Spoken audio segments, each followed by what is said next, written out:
Bonjour à tous, bienvenue au webinaire de Duo Solutions sur la loi de finances des entreprises. Donc écoutez, je commence par me présenter ce que vous ne connaissez pas tous. Hélène Braillard, donc je suis expert comptable et associée au sein de Duo Solutions et je suis sur le site de Châtellerault. Donc hier, nous avons fait un webinaire sur la loi de finances avec les mesures pour les particuliers, donc animé par mon associé Anne David. Et aujourd'hui, donc on continue la loi de finances avec les mesures pour les entreprises. Donc, vous allez voir que les mesures fiscales sont pas très nombreuses pour les entreprises, donc j'ai un tout petit peu élargi pour ce séminaire, enfin ce webinaire. Et on parlera de mesures donc qui s'appliquent en 2024 et éventuellement des mesures qui étaient déjà existantes mais qui s'appliquent là maintenant sur 2023 et 2024. Donc au programme, nous allons parler de l'impôt sur les sociétés, de la CVAE, ensuite des crédits d'impôt donc pour les entreprises uniquement, puisque si vous souhaitez avoir des informations donc sur les crédits d'impôt des particuliers, c'était donc un autre webinaire. La TVA, nous allons parler également de la prime de partage de la valeur, puisqu'il y a eu quelques nouveautés et je trouvais que c'était intéressant pour les entreprises de le rappeler. Nous allons aussi parler des mentions obligatoires sur les factures et nous allons évoquer un petit peu la facture électronique.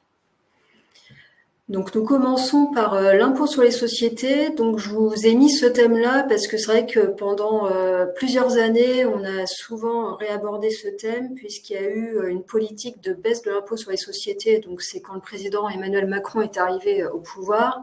Il a souhaité assez rapidement baisser le taux de l'impôt sur les sociétés et c'était étalé sur plusieurs années. Donc cette année, on arrive enfin, c'est la bonne nouvelle, on est à la fin de la baisse des taux. Et donc, la bonne nouvelle aussi, c'est que dans la loi de finances, il n'y a pas de modification puisqu'on a toujours la crainte que ce taux réaugmente. Donc, il n'y a pas de changement sur les taux d'IS. Donc, du coup, je vous ai remis ce qui est valable en vigueur à la date d'aujourd'hui puisqu'il y a eu pas mal de changements ces dernières années. Donc, il existe un taux d'impôt sur les sociétés de 15% qu'on appelle le taux réduit qui s'applique pour les PME. Alors, c'est PME au sens européen, donc il faut un chiffre d'affaires inférieur à 10 millions d'euros et il faut aussi détenir le capital au moins 75% par des personnes physiques ou alors il faut que si la société au-dessus respecte les critères, ça fonctionne aussi. Donc ce taux de 15% s'applique jusqu'à 42 500 euros de bénéfices. Jusqu'à peu de temps, c'était 38 120 euros, donc c'est maintenant 42 500 euros depuis l'an dernier. Ensuite, en plus de ce taux réduit, donc il y a le taux normal d'IS qui est à 25%. Donc il y a quelques années, c'était quand même 33%. Et puis après, on est passé à 31, 28, 26,5 pour atteindre les 25% qui étaient souhaités, puisque c'est un taux moyen d'IS au niveau européen. Donc pour les PME, on a 15% jusqu'à 42 500 euros et après on applique le taux de 25%. Et pour par contre les sociétés qui ne respectent pas les conditions de la PME, c'est 25% sur la totalité du bénéfice. Il faut savoir aussi que pour les grandes entreprises qui ont un impôt sur les sociétés assez élevé, supérieur à 763 000 euros, il y a en plus une contribution qu'on appelle la contribution exceptionnelle de 3,3%. Donc voilà, sur l'impôt sur les sociétés, la bonne nouvelle, c'est que voilà, les taux sont toujours en vigueur et il n'y a pas eu d'augmentation ou de changement là-dessus. Donc je pense que tant qu'Emmanuel Macron est là, ça devrait rester comme ça. Après, on verra, on croise les doigts pour que ça tienne ainsi. Alors, le thème suivant, c'est la CVAE. Donc CVAE, pour ceux à qui ça ne parle pas, ça veut dire cotisation sur la valeur ajoutée des entreprises. Donc pour vous remettre dans le contexte, qui est soumis à cette taxe? Alors les entreprises qui ont un chiffre d'affaires qui est inférieur à 500 000 euros sont exonérées de cette taxe qu'on appelle donc la cotisation sur la valeur ajoutée des entreprises. Les entreprises qui ont un chiffre d'affaires supérieur à 50 millions d'euros, elles, sont imposées avec un taux maximum. Donc c'est un taux, le taux pour 2023, c'est 0,375% de la valeur ajoutée de l'entreprise. Et après, pour les entreprises qui sont entre les deux, en fait, il y a un taux d'imposition qui est variable en fonction du chiffre d'affaires et il y a un système de dégrèvement qui, en fonction voilà, du chiffre d'affaires, vous n'allez pas avoir le même taux d'imposition et donc la même CVAE à payer. Donc ça, c'est ce qui existait jusqu'en 2023.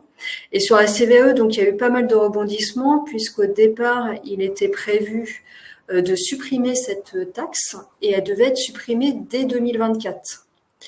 Donc la loi de finances, en fait, nous a annoncé que finalement, la réforme et la suppression de la CVAE est décalée.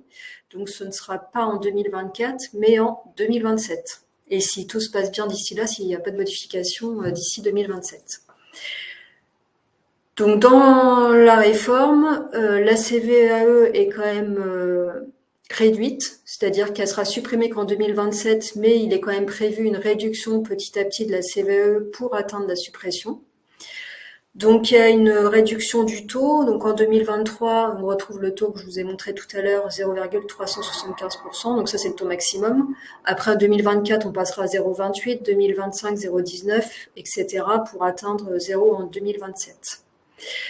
Il faut savoir qu'il existe jusqu'en 2023, donc il y avait une cotisation minimum à payer. Et cette cotisation minimum n'aurait été pas très élevée là depuis ces dernières années. En 2023, ça représente 63 €. Cette cotisation minimum est quand même supprimée sans attendre 2027, donc elle est supprimée à partir de 2024. Donc pour cette cotisation minimum, en fait, c'est pour ceux qui avaient un chiffre d'affaires supérieur à 500 000 €, mais qui dépassaient de peu finalement les seuils, donc ils se retrouvaient à payer juste un minimum.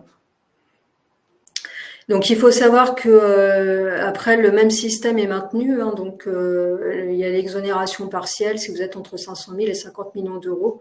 Le principe ne change pas. Autre point,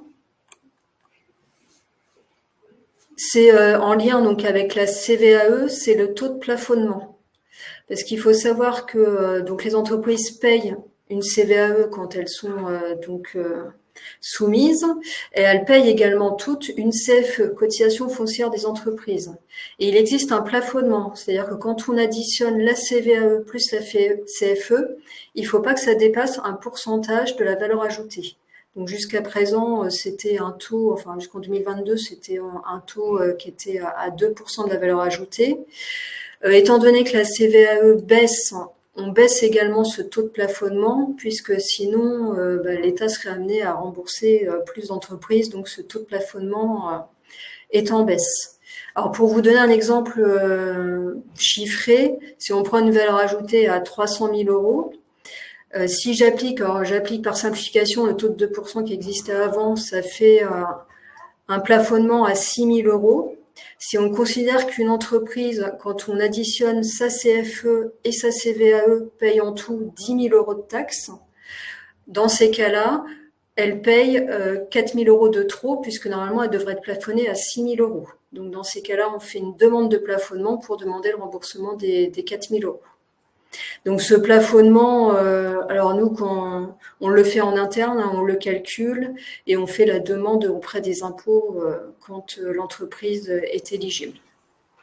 Donc voilà les nouveautés sur la CVAE. L'an dernier, on était content parce qu'on nous avait annoncé une suppression. Bon, finalement, cette suppression est décalée, mais heureusement, il y a quand même la baisse progressive des taux et donc du montant de la CVAE. Autre sujet, les crédits d'impôt. Donc, il s'agit des crédits d'impôt pour les entreprises. Donc, vous allez voir qu'il n'y a pas énormément de crédits d'impôt. On va commencer par un qui est assez courant, qui pourrait vous intéresser. C'est le crédit d'impôt formation dirigeant. Donc, ce crédit d'impôt intéresse donc les chefs d'entreprise, que ce soit alors EI, c'est pour entreprise individuelle. Au régime réel, ça veut dire que les auto-entrepreneurs, par exemple, ne peuvent pas en bénéficier, et les dirigeants de société. Donc ce crédit d'impôt a pour objectif d'indemniser un peu le chef d'entreprise qui part en formation et qui du coup pendant ce temps-là ne travaille pas. Donc ça permet d'indemniser un peu les temps passés en formation. Le calcul se fait en prenant le nombre d'heures de formation multiplié par le taux horaire du SMIC avec un maximum de 40 heures de formation prises en compte par année civile. Et le taux du SMIC, on prend le dernier en vigueur, enfin au 31 décembre de l'année au titre de laquelle on demande le crédit d'impôt. Donc ça, c'est le principe de base. Donc ça, c'est un crédit d'impôt qui existe déjà depuis quelques années. Et la bonne nouvelle pour cette année, c'est que le doublement du crédit d'impôt qui existait déjà l'an dernier a été reconduit en 2024. Il est reconduit donc pour les micro-entreprises. Alors en sachant que micro-entreprise, c'est au sens de l'Union européenne, donc vous allez voir, il y a quand même un peu de marge, parce que la notion de chiffre d'affaires et de total de bilan, c'est inférieur à 2 millions d'euros.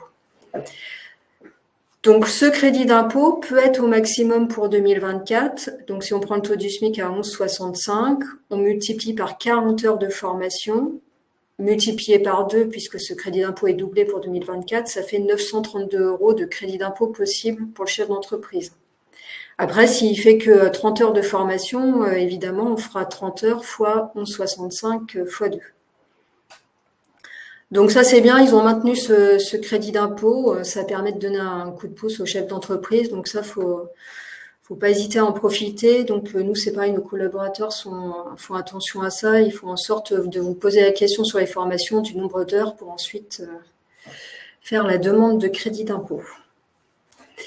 Dans les autres crédits d'impôt pour les entreprises, on va retrouver cette année un crédit d'impôt de rénovation énergétique des PME qui existait déjà en 2021, qui avait été supprimé en 2022 et qui est reconduit pour 2023 et 2024. Alors, qu'est-ce que c'est que ce crédit d'impôt? Donc, c'est un crédit d'impôt pour les PME, pour celles qui font des travaux de rénovation énergétique. Donc, c'est-à-dire, c'est des travaux pour améliorer la qualité énergétique, donc en faisant des travaux d'isolation des murs, des plafonds, par exemple, en mettant en place même des VMC, en changeant la chaudière, enfin des choses qui permettent d'économiser l'énergie. Attention, par contre, c'est que dans les bâtiments tertiaires, donc par exemple pour des bureaux ou des commerces. Et ce crédit d'impôt donc se calcule en appliquant un taux de 30% au montant des dépenses. Donc c'est 30% des dépenses, ensuite plafonné à 25 000 euros. Donc le plafond de 25 000 euros, c'est sur le crédit d'impôt. Donc le crédit d'impôt peut être au maximum de 25 000 euros. Mais bon, là c'est pareil, ça peut quand même être un plus si vous avez des travaux dans des bureaux, par exemple, à faire. Ça peut être pas mal. Par contre, il faut faire intervenir un artisan RGE pour voilà, montrer que c'est bien des travaux à performance énergétique. Donc ce crédit d'impôt est encore valable là jusqu'au 31 décembre 2024.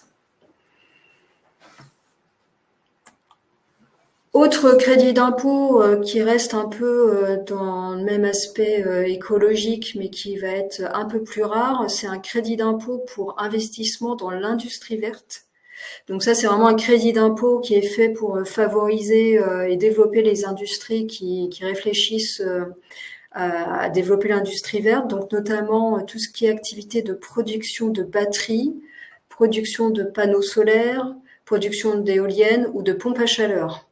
Donc en plus, ces investissements sont importants. Donc pour donner un coup de pouce, l'État a mis en place un crédit d'impôt. Donc le taux minimum du crédit d'impôt, c'est 20%. Il y a un taux maximum qui est à 60%. Et après, ce taux varie en fonction de la taille des entreprises et de la localisation des investissements. Donc ce crédit d'impôt se verra peut-être un peu moins souvent, mais voilà, ça part d'une bonne intention de vouloir développer ces industries vertes. Donc on a fait le tour des crédits d'impôt pour les entreprises, hein, ça reste limité. Après, bon, j'ai pas remis le mécénat, mais ça existe toujours. Mais voilà, dans les nouveautés, il y a pas grand-chose. Sujet suivant, c'est par rapport à la TVA. Alors, en ce qui concerne la TVA, donc on va voir quelques quelques thèmes. La franchise en base de TVA, donc c'est pour vous donner les nouveaux seuils, hein, puisque les seuils sont actualisés tous les 3 ans. Donc là, les seuils pour 2023-2025 sont les suivants. Quand on est en vente, donc pour ne pas payer la TVA et donc bénéficier de la franchise de TVA en base, il ne faut pas dépasser 91 900 euros. Quand on est en prestation de service, il ne faut pas dépasser 36 800 euros. Et après, il y a un seuil majoré, parce que quand on dépasse le premier seuil, on peut avoir droit à rester en franchise si le deuxième n'est pas dépassé. Donc ces seuils sont applicables donc sur 2023-2025, mais il y a quand même une petite nouveauté avec la loi de finances, c'est que la loi de finances a intégré une harmonisation européenne. On n'a pas eu le choix, hein, il fallait qu'on harmonise par rapport à l'Europe. Et du coup, les seuils pour 2025 seront modifiés et ils seront de 85 000 pour les ventes. Donc là, le seuil est plutôt en baisse, alors qu'habituellement, on avait plutôt tendance à l'augmenter pour tenir compte de l'inflation. Mais là, comme on harmonise au niveau européen, ce seuil sera en baisse. Donc on sera à 85 000 euros pour les ventes. Et les prestations de services sont un petit peu plus, on sera à 37 500.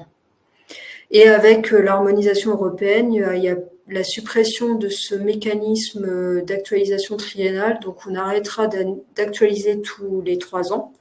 Ce sera certainement tous les ans, suivant les consignes de l'Europe.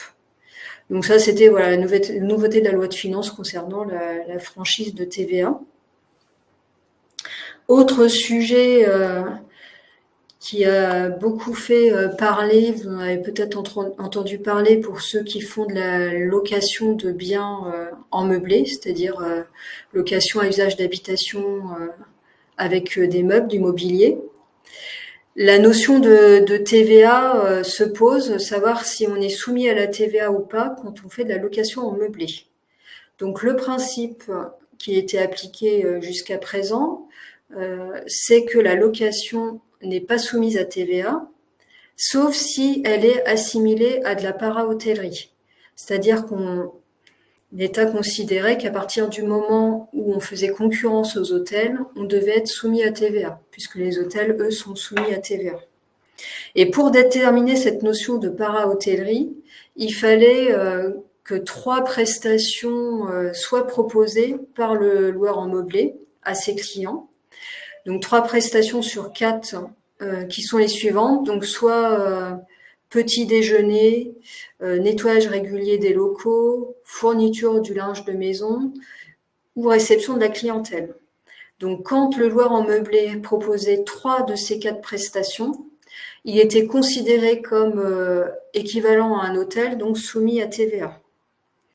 Il y a eu une décision du Conseil d'État qui nous a fait tous un peu peur en juillet 2023, parce que le Conseil d'État remettait un petit peu en cause cette notion de 3 prestations de services qui permettait quand même de se donner des critères et que ce soit plus facile à déterminer, en considérant que finalement c'était une appréciation au cas par cas, que c'était pas uniquement les 3 critères qui comptaient. Donc éventuellement, si le loueur proposait qu'un service, mais que dans le secteur il y avait des hôtels et que clairement il y avait concurrence, il pouvait être soumis à TVA. Donc ça, c'était une mesure donc qui date de juillet 2023 et qui qui inquiétait un peu tout le monde, parce que ça pouvait remettre en cause pas mal de loueurs en meublé qui n'étaient pas soumis à la TVA et qui auraient pu le devenir. Donc heureusement, la loi de finances a apporté des précisions, et donc il y a eu encore un revirement de situation. Donc grâce à la loi de finances, on fait un peu marche arrière par rapport à cette décision. Donc ils sont revenus repréciser qu'il faut bien, ils ont réintroduit et confirmé donc les critères des 3 prestations donc que je vous ai dit, au moins 3 prestations, petit déjeuner, le nettoyage, réception, etc. Et ils ont introduit également un autre critère officiel qui concerne la durée des offres de location. C'est-à-dire que pour être considéré en para-hôtellerie, il faut que ce soit de la location meublée de moins de 30 unités. Donc voilà, et maintenant c'est un peu plus clair grâce à la loi de finances. Pour être redevable de la TVA, il faut proposer des locations de moins de 30 nuits et il faut proposer 3 prestations sur les 4 pour que ce soit considéré comme de la para-hôtellerie et donc soumis à TVA. Donc ça, c'était quand même une bonne nouvelle aussi, puisque ça permettait quand même, enfin, avec la loi de finances, les critères sont de nouveau bien clairs et, et au moins on sait à quoi s'en tenir pour déterminer si on est soumis ou pas à la TVA sans qu'il y ait des changements après coup avec des incertitudes. Donc voilà pour la TVA. Je vous parle ensuite d'un autre sujet. Donc j'ai un peu élargi, comme je vous disais, parce que les mesures fiscales sont pas très nombreuses cette année. J'ai élargi pour vous parler de la prime de partage de la valeur. Et j'en profite pour vous dire que nous avons fait un webinaire sur le sujet de comment rémunérer ses salariés sans charge sociale. Donc c'est Anne David qui a animé le webinaire. Et du coup, il est disponible sur notre chaîne YouTube. Donc si vous êtes intéressé, n'hésitez pas à aller voir.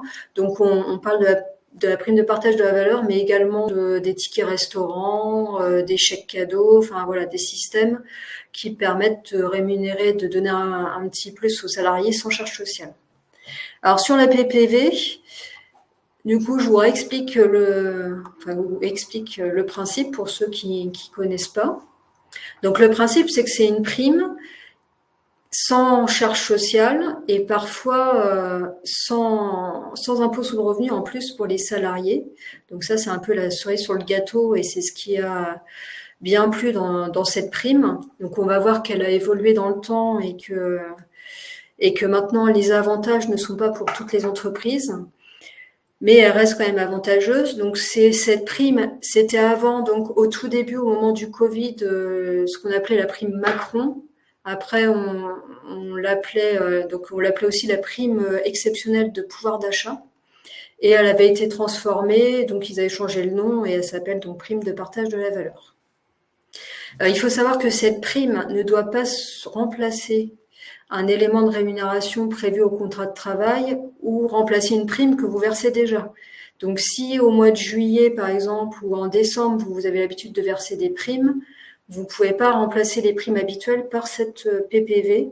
Il faut que ce soit une prime supplémentaire, parce que l'idée, c'était d'augmenter le pouvoir d'achat, donc c'était que les entreprises puissent donner un peu plus sans être pénalisées sur les charges sociales. À qui peut-on donner cette prime?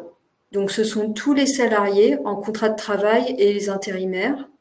Donc, pour apprécier si les salariés sont présents, on peut regarder à la date de versement de la prime ou à la date de dépôt de l'accord ou à la date de signature de la décision unilatérale, ce qu'on va voir qu'il y a un formalisme à respecter.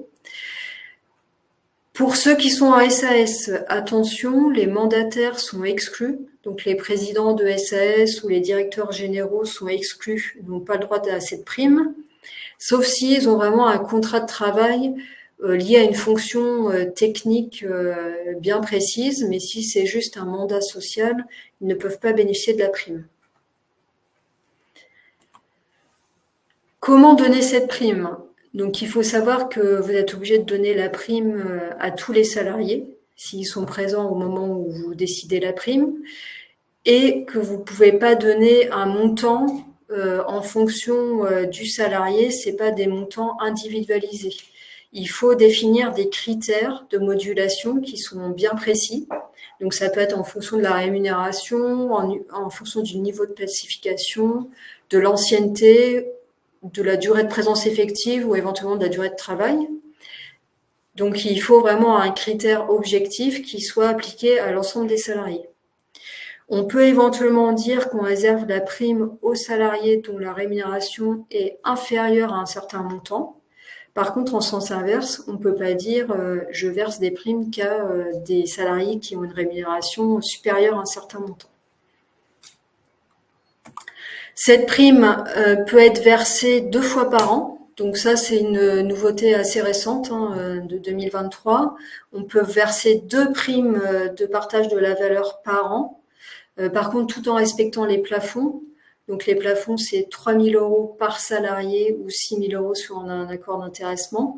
Donc ces 3 000 € par an et par salarié ne doivent pas être dépassés, mais vous pouvez faire 1 500 sur le premier semestre et 1 500 sur le deuxième semestre, ça c'est possible. Alors qu'avant, c'était vraiment qu'une prime par an.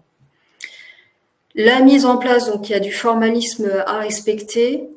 Il faut soit un accord d'entreprise ou de groupe pour les entreprises donc qui ont déjà, par exemple, un accord d'intéressement, ou une décision unilatérale de l'employeur. Donc c'est ce qu'on voit le plus souvent quand même. Et en plus, il n'y a pas de formalité de dépôt, c'est un peu plus simple. Et par contre, si vous avez un CSE, il faudra le tenir informé. Donc sachez que, pour ceux qui sont clients chez nous, vous avez sûrement peut-être déjà fait cette PPV. Et donc notre service social est tout à fait apte à vous aider à rédiger cette DUE pour mettre en place et à vous donner des explications pour mettre en place la prime de partage de la valeur. Donc voici le tableau récapitulatif des exonérations en vigueur, parce qu'en fait le régime de faveur devait s'arrêter au 31 décembre 2023 et on a eu la bonne nouvelle, ça devait être fin novembre, de la prolongation du régime de faveur pour au moins les entreprises de moins de 50 salariés.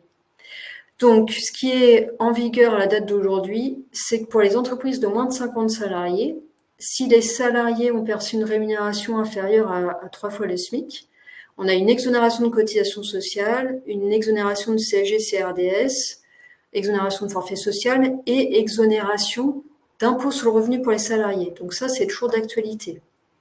Donc ça veut dire que si vous donnez 500, l'avantage c'est que c'est 500, comme on a l'habitude de le dire, 500 dans la poche du salarié, quoi. C'est du net et c'est ça qui est bien avec cette prime. Si les rémunérations sont supérieures à 3 fois le SMIC, vous voyez, il y a assujettissement à la CSG-CRDS et le salarié, lui, est soumis à l'impôt sur le revenu.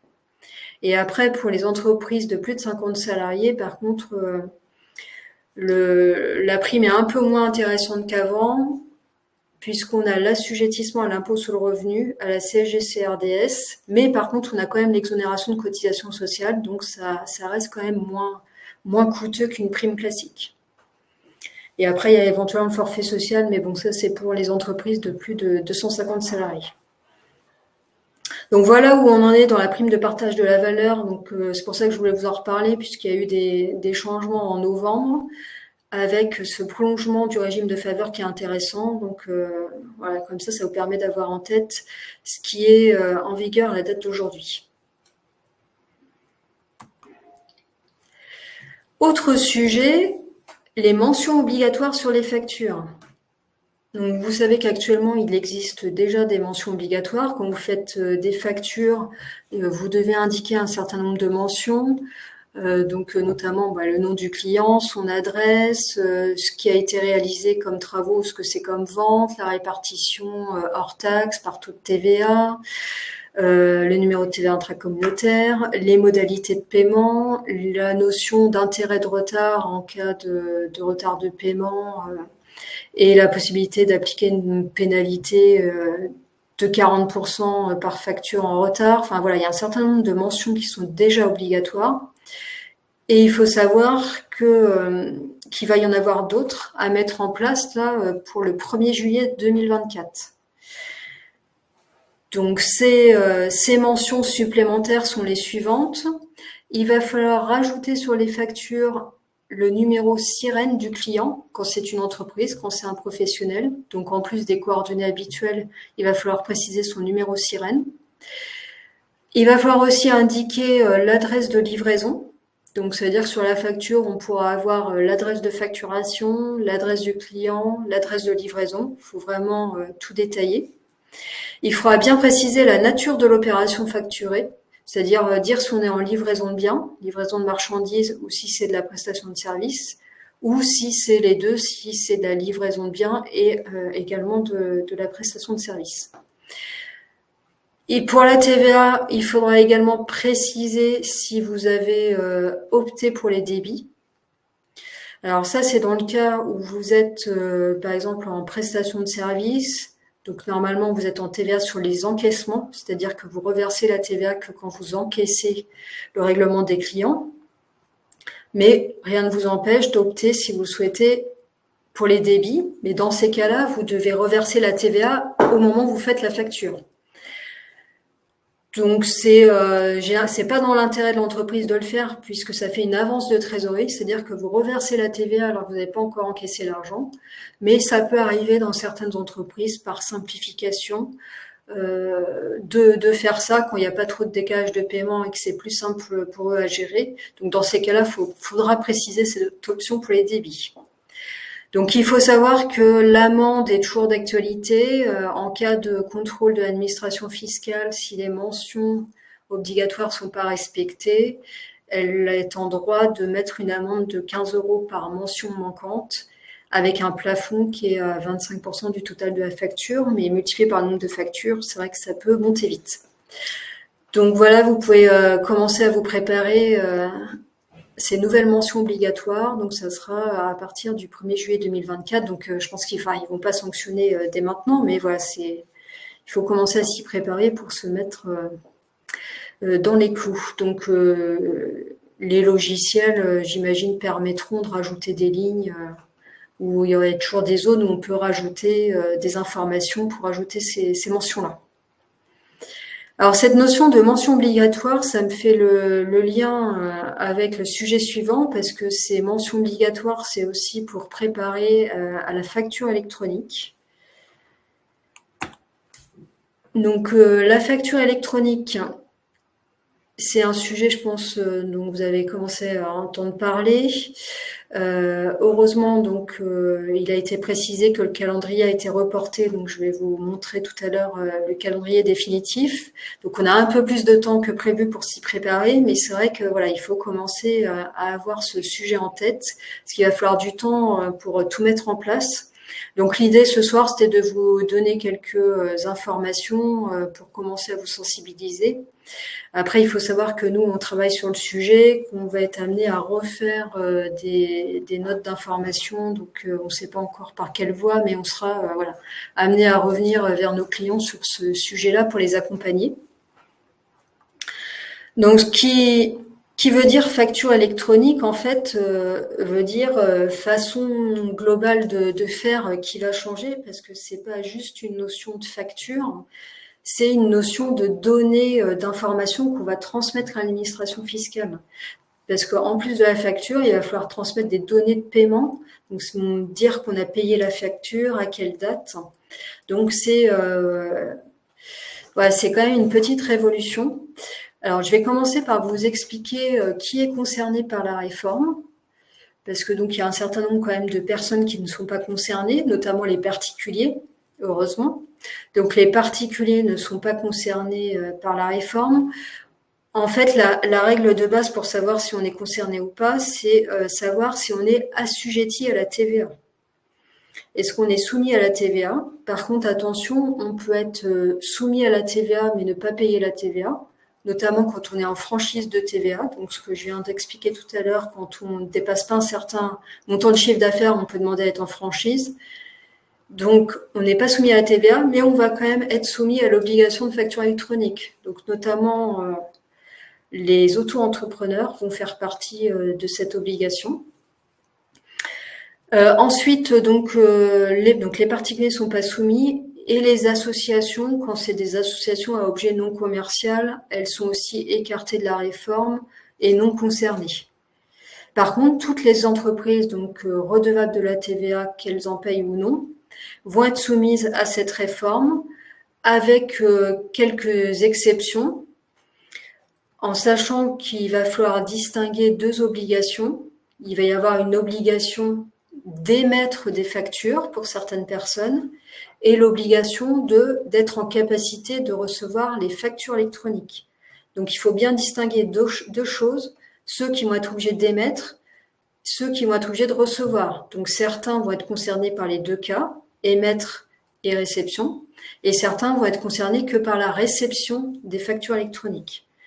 Donc ceux qui seront concernés par uniquement la réception, c'est par exemple Ceux qui sont dans le domaine de la santé, ils sont pas soumis à TVA, ou tout ce qui est banque, enseignement, formation, ces opérations-là donc sont pas soumises à la TVA, donc ils seront pas obligés d'émettre les factures électroniques, mais ils devront quand même les recevoir.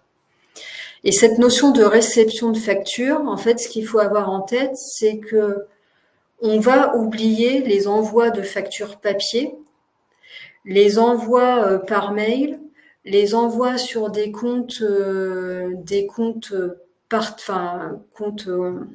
ou fournisseurs en fait où on va chercher nos factures. Tout ça on oublie. Il n'y aura qu'un seul mode de réception de factures, ça sera via des plateformes. Donc des plateformes privées ou la plateforme publique, mais en fait tout sera centralisé dans des plateformes, que ce soit en émission de facture qu'en réception. Donc voilà déjà les personnes soumises à la facture électronique. Donc les changements, donc la loi de finances de 2022 et puis la de 2024 a confirmé donc le principe de la facture électronique. L'obligation de facturation électronique, ce sera entre entreprises qui doivent s'envoyer des factures. Donc, par exemple, je suis une entreprise, je fais des factures à une autre entreprise. On est tous les deux soumis à la TVA et tous les deux concernés par l'obligation. Donc, c'est ce qu'on appelle là le e-invoicing dans les termes techniques de la facture électronique.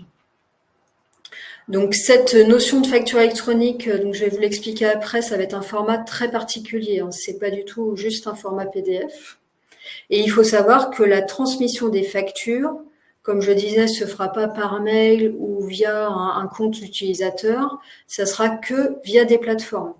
Donc chaque entreprise devra choisir une plateforme.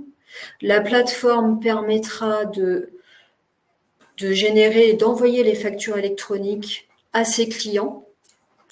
Et en tant qu'entreprise, je recevrai aussi les factures électroniques de mes fournisseurs via la plateforme. Et ensuite, la plateforme que j'aurai choisie enverra toutes les informations à l'administration fiscale. Les informations qui seront envoyées à l'administration fiscale, c'est la facture, plus il faudra dire à quel moment j'ai payé ma facture fournisseur. Et l'administration fiscale, du coup, aura toutes ces données. Elle aura les données liées à la facture et les données liées au paiement. Donc, e-invoicing, en fait, c'est pour les entreprises qui travaillent entre elles, entre professionnels. Donc, on a également le cas des entreprises qui travaillent avec des particuliers et qui travaillent avec des logiciels de caisse, par exemple. On prend un commerçant qui a un logiciel de caisse et qui a comme client essentiellement des particuliers. Donc lui, il fait pas de facture parce que tout passe par son logiciel de caisse et il donne juste un ticket éventuellement à son client. Donc lui, il n'aura pas l'obligation de faire des factures électroniques. Mais il aura l'obligation, via son système de caisse, d'envoyer des informations à l'administration fiscale sur son chiffre d'affaires pour que l'administration fiscale ait le suivi du chiffre d'affaires encaissé.